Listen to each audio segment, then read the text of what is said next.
I don't know what time it was yesterday. Yesterday was kind of a whirlwind, but my phone's blowing up about this report out of Tony's, Kansas City, talking about how Kansas City, Missouri Police Chief Stacey Graves got a $40,000 raise here recently to $240,000 a year. It's about a 20% raise. And listen, a lot of people are calling up folks in and around the department, and they're not happy. So last night I spent a lot of time talking to, just really hearing people out. I was, I reached out to a couple people I trust, but spent a lot of time just like listening and understanding as well that politics is at play here. I never know what, people's motivations are and why they feel the way they do. And listen, police departments are just like big companies. There's drama, there's BS, there's jealousy. I mean, there's all that. Like, it's still just one big company where that happens. So I step back and I'm like, all right, the optics here are not good. However, I slept on it last night and I started thinking about this. And I said, okay, Stacey Graves gets a raise of $40,000, 20% raise, $240,000 a year. And the argument in favor of it is that this gets her salary or the chief's salary for this position in line with other major American cities of a similar size to Kansas City. And remember, Kansas City was not really able to set its pay rate for this chief position until about last year because there was that state law that didn't really allow them to get the number to where it probably needed to be based on other cities. So now they're able to do that, and they bump her up. I'll never begrudge anybody from walking into the boss's office or walking in front of your bosses, in this case, the Board of Police Commissioners, and saying, hey, my colleagues or, folks in similar positions to me around the country are making X. I'm making Y. I think this position should be paying X. This is America. I'm never going to say that somebody shouldn't do that or somebody shouldn't walk in and fight for themselves and say, hey, this is what I do. This is what people of a similar position make. And, I think I'm worthy of that. I won't begrudge anybody for doing that in this country. And I don't think in this case we should either. Where really I think the angst should be and the frustration should be is not so much with the chief, but more so with the Board of Police Commissioners. You have a Board of Police Commissioners that, once again, oversees the department that is dealing with, obviously, a city that just came off a record year for homicides. You also have a situation where right now the police budget is in the process of being set. It's going through the city council. Negotiations are happening right now behind the scenes.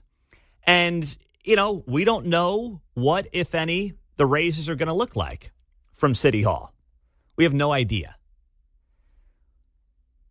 So for the Board of Police Commissioners to say, you know what, okay, fine, let's just do this one big 20% pay hike to $240. If there's any frustration to me, it should mostly sit with the Board of Police Commissioners, who comes off looking wildly aloof and completely out of touch. It's their job. I mean, the whole purpose of this Board of Police Commissioners, right, is the idea, and I've been a proponent of it. Well, we certainly don't want this city council having its greasy paws anywhere near the police department. We saw what they tried to do 2 years ago. They actively went for a full defund, not a full defund, but a 20, 25% defund. And thankfully, with the system that we have, it prevented that from happening. So I'll always lean the way of the system that we have. But I'll tell you what, the way the board handled this whole thing, the case for local political control grew a little bit stronger yesterday.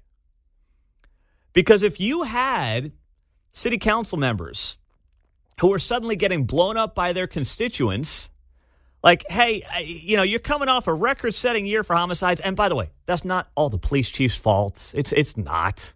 Let's not act like it is. Now, has the job been done to perfection? No. Are we still waiting for that written crime plan that was talked about 4 months ago? Yeah. I was told that was coming sometime in the new year. I mean, it's going to be February next week. So I'm not sitting here defending every move that's been made, but you're sitting here from a pure optics perspective. And you're like, okay, we just came off a record year for homicides. We don't know what the raises are going to be, if any, for rank and file. And now, is this the time from a pure morale perspective to go ahead and do this? Do you bump 10% now and 10% in 6 months? I mean, is that a better way, a softer landing to go doing this, to go about doing this? Probably. I don't begrudge anybody making money. I don't. I don't begrudge anybody walking into the boss's office and saying, hey, I'd like a raise and lay out the numbers, and here's why. I think I'm worth Y instead of X. I can't jump on somebody for doing that. But there is a morale conversation here that's unique to policing when you have a department that's off 300 officers that gets crushed at every turn by media and activists and all the other, yahoos and hucksters around town. And this is not something that is going to certainly boost that morale as far as I can tell, John.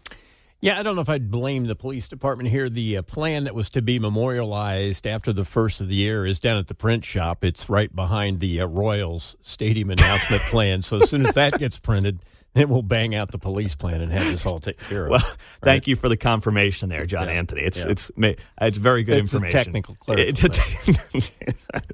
Well, maybe they could use some of the salary and get some more paper in the printer, you know? Yeah. That may be the right play here. 913-408-7957. That is our text line here on KCMO Talk Radio. Let me just read some of the texts here and see what's going on. Pete, doesn't Frank White's son make $275,000 working for the Transportation Authority? Yeah, it's around there. Like that's what I'm saying. Listen, if I'm going to pay, say, Stacey Graves or Frank White, I know which one I'm paying.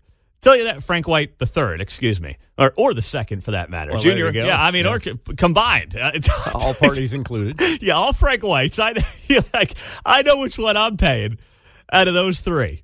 Okay, so I get it. You know, you get some of these public sector jobs, and you get to the higher end, and there's some nice paydays, especially when you factor in the pension. I see a lot of people saying, well, $240 for running a 1,500-person operation still isn't that much. Okay, but pensions don't exist outside of public sectors now. And I'm okay with public sector pensions.